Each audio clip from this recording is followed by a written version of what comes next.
빌립보서 3장입니다. 빌립보서 3장 13절로 15절까지의 말씀입니다.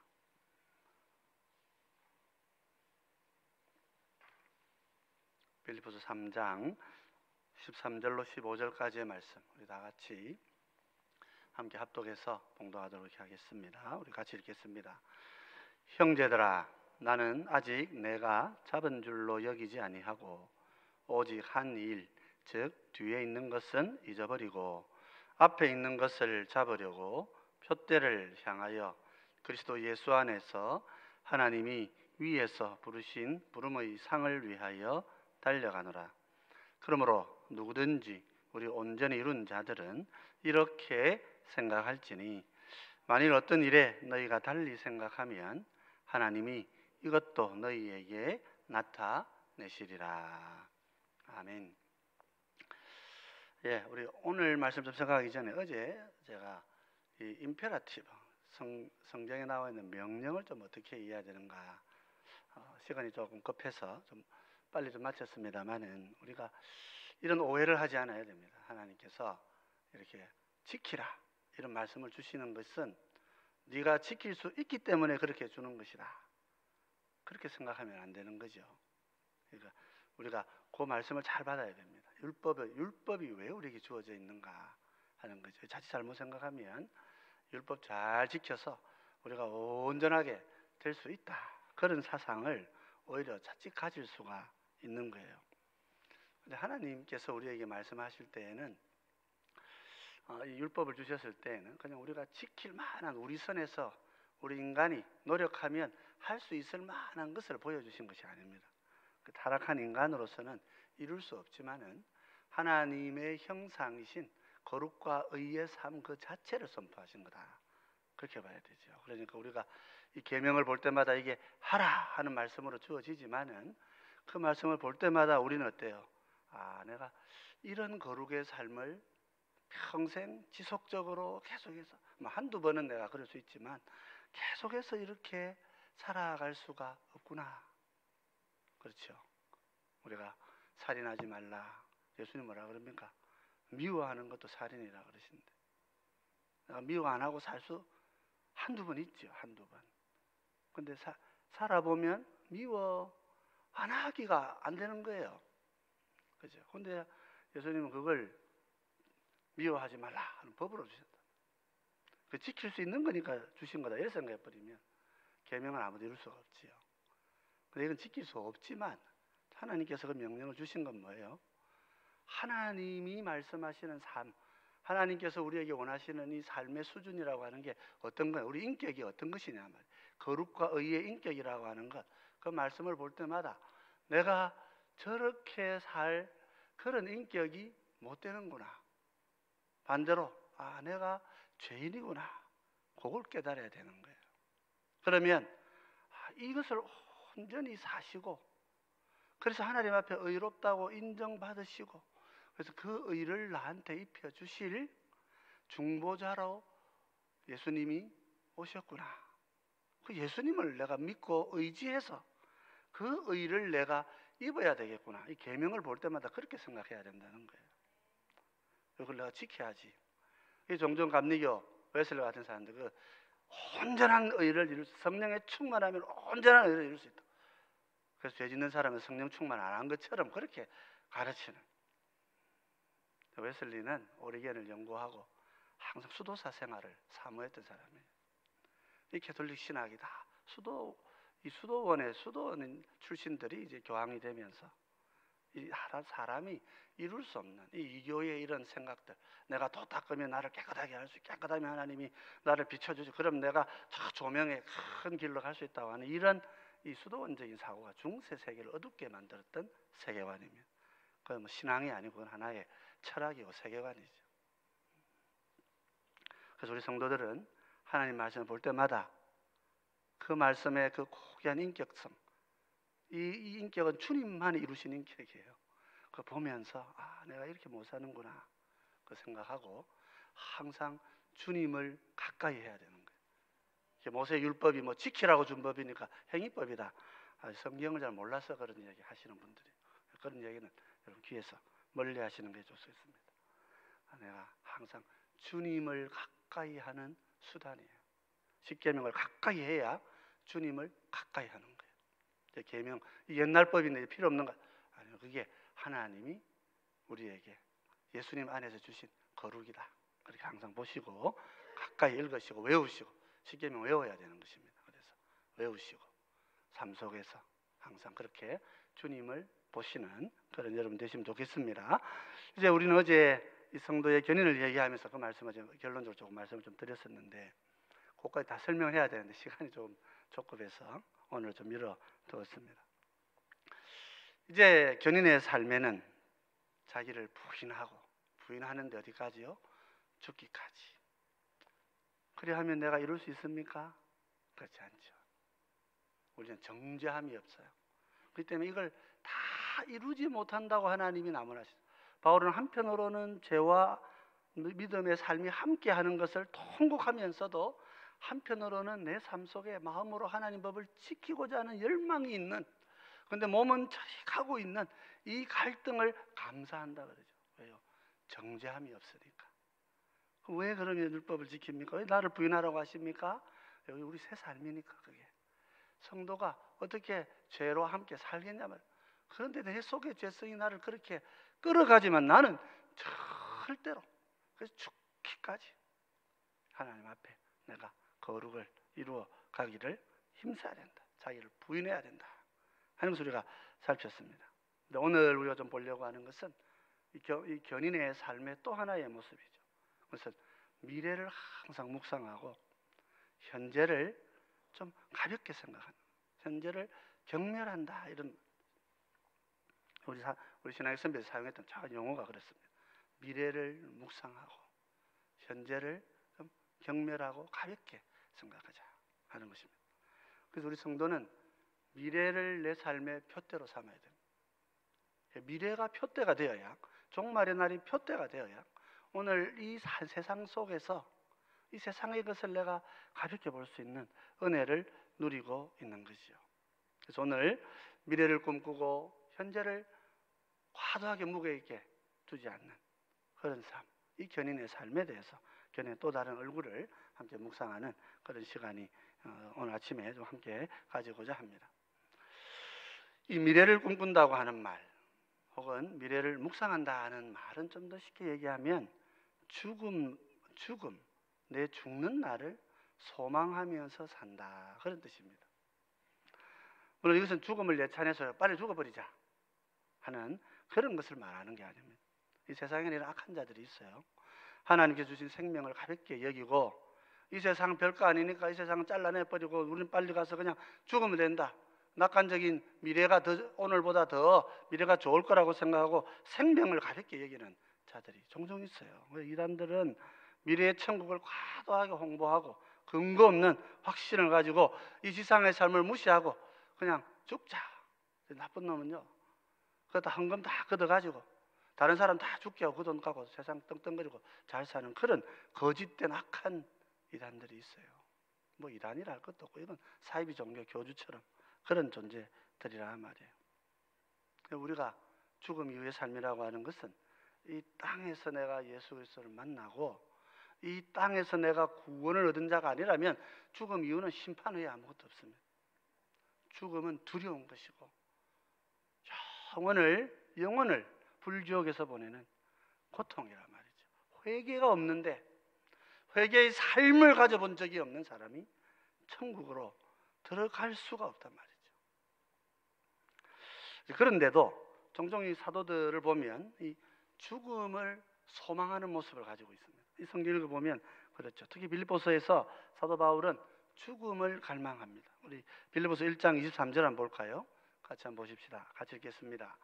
내가 그 둘 사이에 끼었으니 차라리 세상을 떠나 그리스도와 함께 있는 것이 훨씬 더 좋은 일이라. 그렇게 하고 싶으나, 여기 보십시오. 바울이 세상을 떠나서 둘 사이에 끼었다는 말은 이 땅에 남아서 살아가는 것과 이 감옥에서 순교하는 것하고 둘 사이에 내가 끼어 있다, 이런 뜻입니다. 끼어 있는데 자기의 마음은 뭐예요? 차라리 이 땅을 떠나서 그리스도와 함께 있는 것이라면, 그리스도와 함께 있는 것. 믿음이 천국을 소망하는 삶이었기 때문에 자기의 삶을 돌아보면 뭐 얼마나 후회스러웠겠어요. 교회를 박해하고 교회 핍박자로 살아왔는데, 근데 주님 만나가지고 천국을 확신하고 하니까 그 천국에 빨리 가고 싶다, 그런 마음을 가지는 거예요. 뒤에도 보면 그렇게 하고 싶다, 천국에 가는 게 더 좋다, 이런 생각뿐만 아니고 정말 천국에 그렇게 가고 싶다 말이죠. 빨리. 왜 그랬습니까? 이 사도 바울이 죽음 예찬론자이기 때문에 그런 게 아닙니다. 우리는 죽음을 미워하고, 우리는 죽음을 거부하는 것이 잘못된 것이 아니지요. 근데 3장에 보면 자기가 왜 죽음을 그렇게 사모하는 것, 그런 삶을 사는가, 이 이유가 3장 10절 11절에 이렇게 나와 있어요. 같이 한번 보십시다. 내가 그리스도와 그 부활의 권능과 그 고난에 참여함을 알고자 하여 그의 죽으심을 본받아 어떻게 해서든지 죽은 자 가운데서 부활에 이르려 하노니. 어떻게 해서든지 내가 죽은 자 가운데서 어디로 간다고요? 부활에 이르고 싶기 때문이라 말이에요. 왜 죽음을 소망하는가? 죽음을 통과해야 부활하기 때문에 그렇다는 것입니다. 자기가 정말 원하는 것은 부활의 영광인데, 부활이라는 게 죽지 않고 어떻게 부활할 수 있느냐 말이에요. 여기에는 사도 바울의 또 비밀적인 또 시간 이해가 있습니다. 이 사람의 이 입장에서 보면 어떻습니까? 내 죽는 날하고 세상 종말의 날은 어떻습니까? 시간의 간격이 있지요. 한참 멉니다. 먼 것 같단 말이죠. 내가 죽고 나면, 사람들이 바울 시대에도 그런 걸 걱정했어요. 사람들이 죽고 나면 종말은 멀리 뒤에 오는데, 그러면 이 사이에 천국 사람은 어디로 가 있노? 이런 것들이 이제 고민이 되는 거죠. 어떤 사람은 잠자는 것처럼 자고 있을 거다, 천국에서. 우리가 어디 천국을 바로 안 가면 중간에 낙원은 중간지대일 거니까 중간지대 거기서 그냥 잠자고 있을 것이다, 그런 얘기를 했던 것이죠. 자, 근데 여기 바울이 이런 얘기를 하는 거예요. 고린전서 15장 51절로 52절 같이 보십시다. 보라, 내가 너희에게 비밀을 말하노니 우리가 다 잠잘 것이 아니요 마지막 나팔에 순식간에 호련히 다 변화되리니 나팔 소리가 나매 죽은 자들이 썩지 아니할 것으로 다시 살아나고 우리도 변화되리라 하는 거예요. 바울은 믿음으로 죽음을 이해하는 것입니다. 믿음의 눈으로, 세상의 생각으로 죽음을 이해하는 것이 아니고, 여기 보면 51절에 뭐라 하겠습니까? 다 잠자는 그런 거 아니라는 거예요. 그죠? 우리가 세상을 살아갈 때는, 우리가 인간으로는 역사를 살기 때문에 죽는 시점하고 이 부활하고 종말의 시점이 간격이 먼 것 같지만은 말이죠. 그래서 잠자고 있어야 되는 거 아닐까? 뭐 그런 생각을, 우리가 세상적인 생각을 그렇게 할 수 있다는. 그러나 죽으면 우리의 몸과 영은 분리되어서 영은 천국을 갑니다. 천국, 영원한 나라로 들어가. 주님은 오늘 내가 나와 함께 낙원에 있으리라, 강도에 그렇게 말했다. 이 낙원은 어떤 곳입니까? 낙원은 천국이고 영원한 곳. 그 세계에서 보면 시간이 없어요. 시간이 없는 거예요. 그러니까 믿는 자의 눈에서 볼 때에는 내 죽음의 날, 이 순간은 바로 부활의 순간이 되는 거예요. 부활의 날. 시간은 흐르고 누가 자고 그러고 있지 않으니까. 그렇기 때문에 바울도 중간에 잠잔다 그런 생각하지 말고, 죽는 순간에 갑자기, 우리로 보면, 우리 입장에서 보면 죽는 그날에 시간의 간격이 아무것도 없기 때문에 바로 나팔 소리가 들린다. 바로 나팔 소리.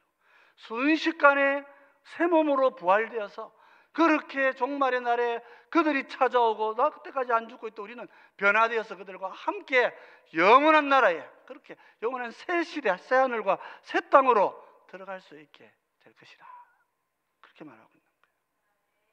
그렇기 때문에 죽음의 날은, 바울의 관점에서는, 바울의 성경의 가르침은 죽음의 날은 끝날이 아닙니다. 죽음이라고 하는 것은 바로 달려가서 부활의 영광의 주님과 함께 새 몸을 입고 새 천국을 누리는 그 시작의 날이라 말이죠. 그래서 우리 신앙의 선배들, 이 비밀을 깨달은 우리 종교개혁자들도 죽음을 바라보고, 그때 가톨릭이 얼마나 종교 재판하면서 많은 사람들 죽였습니다. 여러분, 참된 믿음의 이 정통에 있는 분들, 물론 이제 이단들도 그런 경우가 있습니다만은, 참된 믿음의 세계에 있는 분들, 초대교회사, 중세교회사, 종교개혁사 쭉 공부를 해보면 참된 믿음의 사람들은 죽음의 날을 기다렸어요. 죽음의 날을 소망해요. 물론 죽음이 가까이 있었기 때문이기도 하지만은 그들의 신앙 속에 이 죽음의 날이야말로 영광을 향해 가는 시작의 날이다. 그들의 믿음 속에 강하게 있었던 거예요. 그러므로 우리 성도들은 항상 죽음의 날, 미래의 날을 꿈꾸고 살아야 하는 것입니다. 이것은 그냥 미래라고 하는 그냥 한 미래를 말하는 것이 아닙니다. 우리 신앙의 선배들이 가르쳐준 이 종말을 꿈꾸는 삶은 내 죽는 날을 향한 기대감이란 말이에요.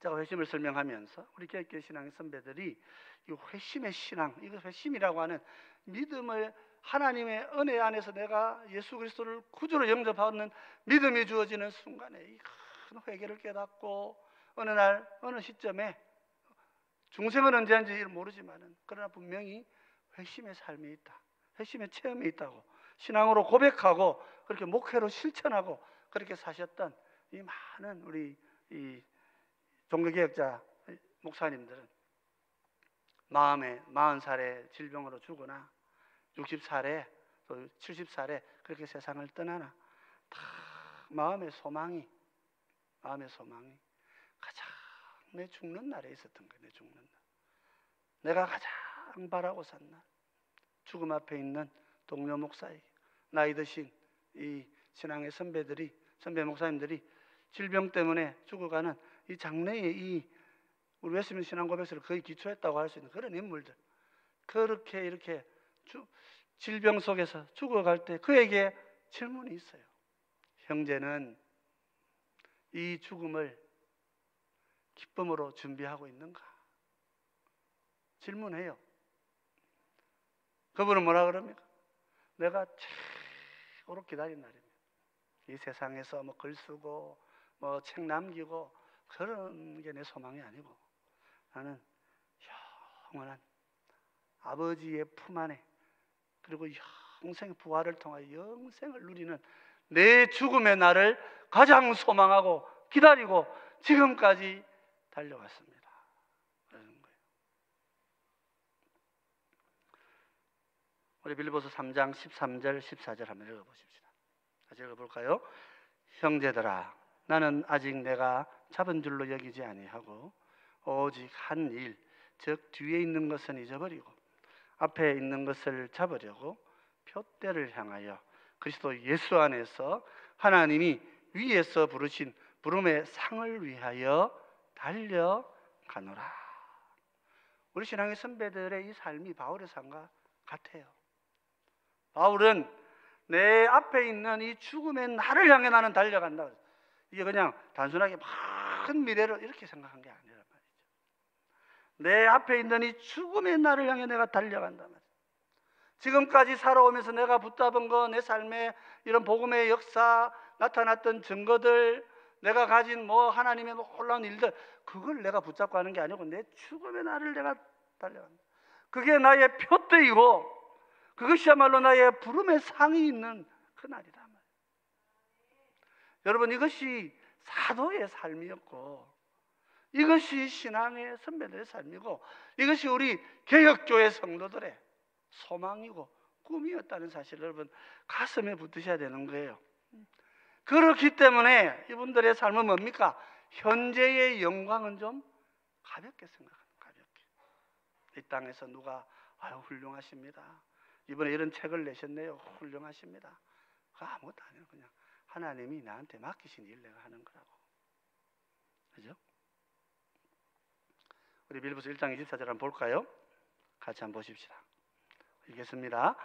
내가 육신으로 있는 것이 너희를 위하여 더 유익하리라. 무슨 말입니까? 천국으로 가고 그렇게 하고 싶은데 하나님이 나한테는 조금 이따 오라. 세상 시간은 조금 이따 오면서 내 교회를, 역사 속에 있는 이 내 교회를 더 묵돋우고 세워라 하시니, 하나님 뜻이 그러하니 아버지의 뜻대로 이 땅에 내가 사는 게 교회도 유익하고 그게 내한테 맞겠다, 그렇게 얘기하는 거예요. 왜 사느냐 하면 하나님이 살아라 하셔서 산다는 거예요.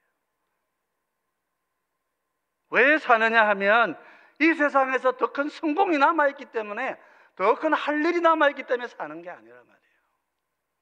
그냥 하나님께서 맡기시기 때문에 사는 거란 말이에요. 여기 사도의 삶이에요. 이 세상이 저 천국보다 결코 좋지 않고, 저 천국에 나는 당장에 가고 싶고, 그런데 하나님이 일을 조금 남겨주시니까, 요거 좀 하고 오라 하시니까, 그것 때문에 내가 여기에 있겠습니다. 이런 분이란 말이에요. 이런 분. 세상에 발붙이고 이 땅에서 내가 성공하고 이 땅에서 내 이름 높이고 그렇게 살고 싶은 게 이 바울의 꿈이 아닙니다. 그러니까 이제 15절에 이런 사람들이 어떻게 사는지를 이제 설명 이렇게 하는 거예요. 빌립보서 3장 15절 같이 보십시다. 그러므로 누구든지 우리 온전히 이룬 자들은 이렇게 생각할지니, 만일 어떤 일에 너희가 달리 생각하면 하나님이 이것도 너희에게 나타내시리라. 여러분 15절이 참 인상적인 말씀입니다. 잠깐 좀 두시면 좋겠는데요. 누구든지 우리 온전히 이룬 자들, 참 바울의 표현이 참 멋있습니다. 여러분, 온전히 이룬 자들, 이게 무슨 말이에요? 여러분, 우리가 세상에서 온전을 이룰 수 있습니까? 왜 온전히 이룬 자들이라고 해요?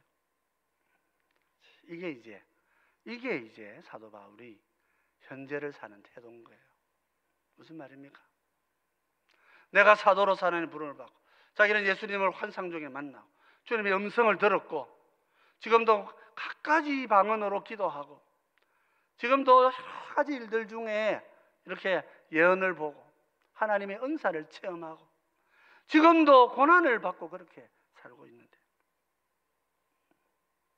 그는 뭐라 그래요?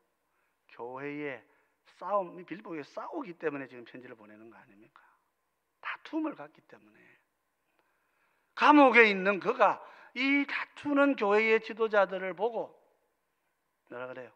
우리 온전히 이룬 자들은, 이렇게 말하는 거예요. 온전히 이룬 자들. 진짜 온전히 이룬 자들입니까? 믿음이 우리를 그렇게 해주지요. 믿음 가진 자들은 어떻게 살자? 어떤 사람이 다르게 생각하면 하나님이 그것도 뜻으로 나타내시겠지. 이 바울의 마음이란 말입니다. 내가 사도이고 내가 하나님의 음성을 들었고 내가 말씀을 기록하는 자인데 어떻게 네가 함부로 나한테 달라드냐, 그렇게 말하지 않는 거예요. 내가 장로이고 네가 집사인데 내 말 들어야지, 그렇게 안 한단 말이에요. 그렇게 안 하겠다는 거예요. 그죠? 세상에서 내가 그런 인간적인 영광을 내가 구하지 않겠다고요. 어떻게 살아요? 너희의 마음에 있는 그 생각도 하나님이 나타내실 거야. 기다리고 존중하고 함께 높이고 그렇게 살겠다는 거예요.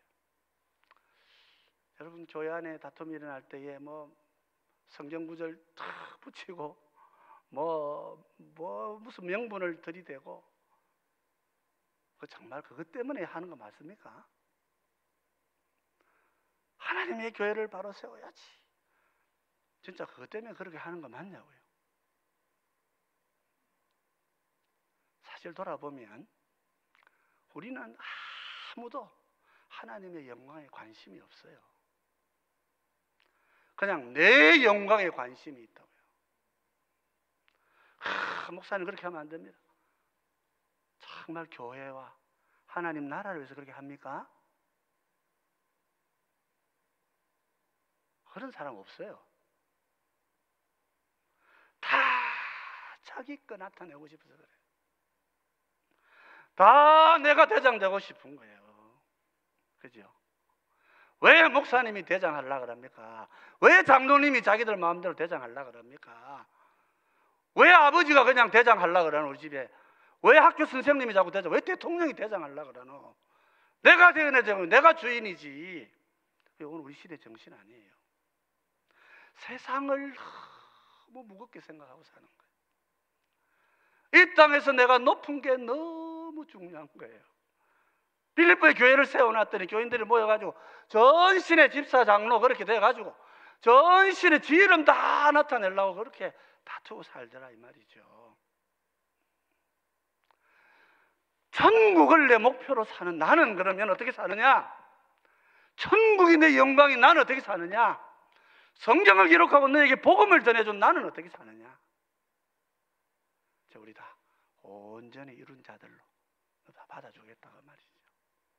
그래서 뜻이 다르면 하나님이 나타내실 때까지 내가 기다리겠다. 내가 너희들 강요하지 않는 거야. 여러분과 나는 다 하나님께서 한 사람입니다. 내가 기다리겠습니다. 요게 현재를 사는 견인이에요. 바울이 말하는 현재를 사는 견인이라고. 왜냐하면 그의 꿈은 죽음에 있기 때문에, 그의 꿈은 죽는 날에 있기 때문에, 이 세상에서 내가 교회에서 이 복음 전하고 교회 세워가 내가 높은 사람 돼가지고 사람들이 군림하는 자가 되기를 원하지 않았기 때문에, 주님이 그렇게 사시지 않았기 때문에, 주님이 이 땅에 머리 둘 곳도 없이 사셨기 때문에, 사도의 삶이라고 하는 것은 주님을 닮은 삶일 수밖에 없잖아요. 히브리서 12장 2절은 뭐라 그럽니까? 우리 같이 볼까요? 읽어보십시다. 믿음의 주여 또 온전하게 하시는 이인 예수를 바라보자. 그는 그 앞에 있는 기쁨을 위하여 십자가를 참으사 부끄러움을 개의치 아니하시더니 하나님 보좌 우편에 앉으셨느니라. 우리 예수님이야말로 영원한 종말의 날 하나님이 새로 세우실 새하늘과 새 땅을 바라보며 사신 분 아니냐 말이죠. 그분 뭐 하셨어요? 부끄러움을 개의치 않았다. 사람들에게 수모당하는 것을 개의치 않았다고요. 교회 안에서 내 자존심 때문에 옷 찢고 싸우고, 그것 때문에 뭐 진리를 지킨다는 이런 허황한 소리들을 하면서 얼마나 우리가 한국교회가 지난 세월을 이 세상의 것에 그렇게 혈안에 살아왔어요. 우리 앞에 3.1교회, 앞 3.1교회 말이에요. 그 철양교회 우리 한상동 목사님, 우리 교단이 출교당하는 목사님들 건물 내놔라 총회 그래가지고, 우리 송상수 목사님 분이라는 분은 제일 문창교회 끝까지 싸웠어요. 근데 한상동 목사님 그냥 다 주고 나와버렸어요. 세상의 것을 가볍게 생각하기 때문에 그러십니다. 우리의 신앙의 선배들은 세상의 것을 그렇게 중요하게 생각하지 않아요. 법에다가 고발해가 법이 지켜주는 그거 뭐 재산 몇 개 더 가지고 사는 그거, 그게 무슨 그게 천국 백성이냐 말이지. 주님이 그러려고 그랬으면 그냥 12군데 다 데려와가지고 로마를 확 쓸어버리셨어야지. 우리 주님은 그런 가소롭게 보시는 분이십니다. 여러분. 세상을 미워하지는 않으시죠. 우리가 이 삶을 미워하고 멸시하지 않습니다. 그게 천박하게 나는 뭐 세상이 이거 더럽다고 이놈의 세상 부리는 확 질러져, 그렇게 천박하게 주님이 사시지 않으셨어요. 이 땅을 하나님의 사랑의 대상으로 알고 이 죄투성이의 세상을 하나님의 사랑의 대상인 줄 알고, 이 삼위 하나님의 사랑의 대상인 줄 알고, 그 삼위 하나님의 사랑의 표시로서 자신의 십자가에 그렇게 죽으시면서 더 큰 영광을 바라보고 더 큰 종말의 날을 바라보고, 우리 주님은 그렇게 이 땅에서 수치당하는 것을 개의치 않고 사셨단 말이죠. 오늘 성도들이 부끄러움을 개의치 않고 그냥 이 땅에서 그냥 내가 나를 내려놓고 그냥 좀 수치를 당하고 모욕을 당하고 온갖 거짓말이 나를 공격해도 그냥 아무 말 안 하고 그냥 하나님의 영광의 나를 꿈꾸고 그것도 하나님이 나타내실 거야. 그것도 하나님이 다 나타내신다고. 그날을 기다리고 현재를 살아가는 거란 말이죠.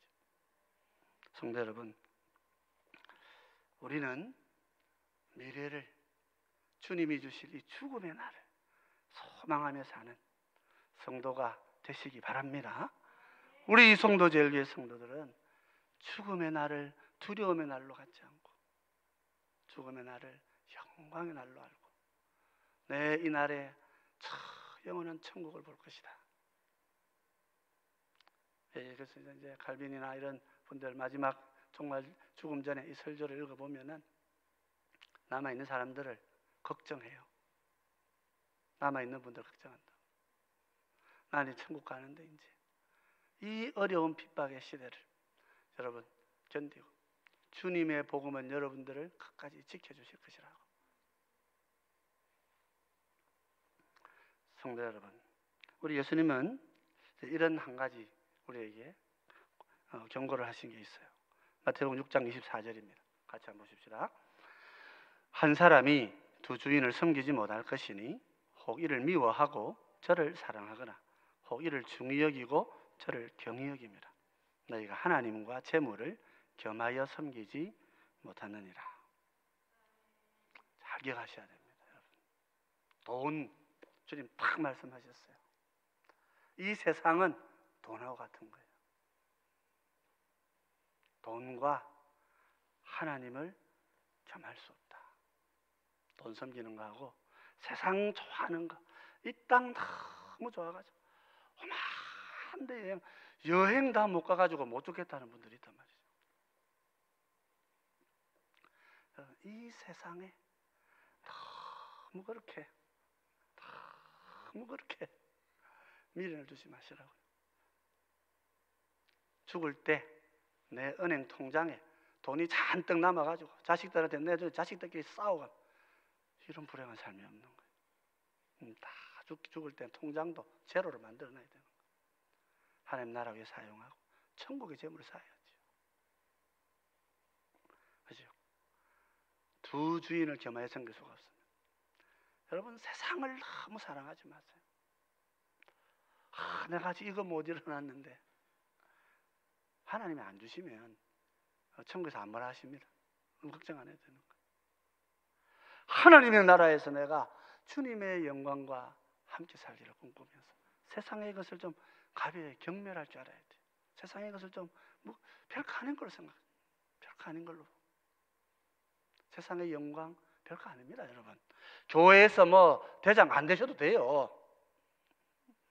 왜 하나님 나를 대장하시고 쟤를 목사로 세워가 쟤를 장로로 세워가지고 하나님 나를 섭섭하게 하시고 그 섭섭한 내가 잘못된 거예요. 내가.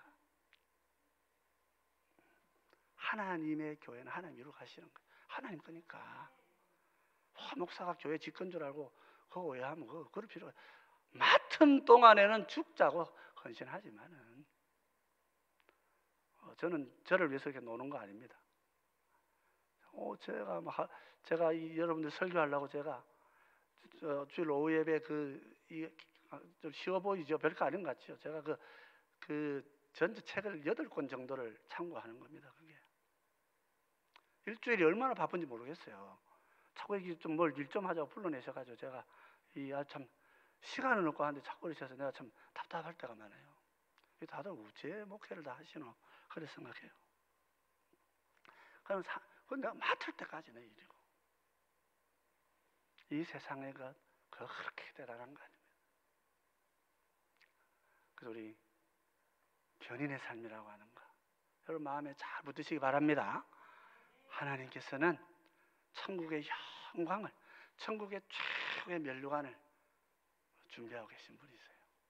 세상의 것 가볍게 알고 내 죽음의 날이 끝장나는 날이 아니고 잃어버리는 날이 아니라 내 죽음의 날이 나의 최고의 영광의 날이요, 나를 가장 찾는 날이요, 하나님이 나를 가장 존귀히 여기시는 영광이 있고 내 죽음의 그날 종말이 바로 내 앞에 찾아오는 그 영광의 믿음을 가진 성도들, 그렇게 교회 안에서 좀 빛나게 살아주시면 참 좋겠다 싶어요.